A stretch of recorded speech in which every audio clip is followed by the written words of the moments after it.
జీడిపప్పు వల్ల చాలా ఉపయోగాలు ఉన్నాయి. ముఖ్యంగా జీడిపప్పులో జింక్ మరియు రాగి యొక్క పోషక విలువలు ఎక్కువగా ఉంటాయి. ఇంకా జీడిపప్పులో అనేక ఇతర ఖనిజాలు, కార్బోహైడ్రేట్లు మరియు ప్రోటీన్లు కూడా ఎక్కువగా ఉన్నాయి.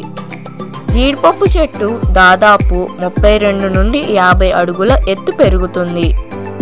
జీడిపప్పులు మొదట కిడ్నీ ఆకారంలో ఉంటుంది. జీడిపప్పు మీకు ఎక్కువ కాలం జీవించడానికి సహాయపడుతుంది. జీడిపప్పులు తీపి, తేలికపాటి రుచి కలిగిన ఒక రకమైన ఉప్పగా ఉండే గింజలు. ఈ ప్రక్రియ మొత్తం శ్రమతో కూడుకున్నది మరియు ప్రమాదకరమైనది. జీడిపప్పులో కనిపించే రంధ్రాలు కీటకాల ఉనికికి సంకేతంగా కూడా ఉండవచ్చు.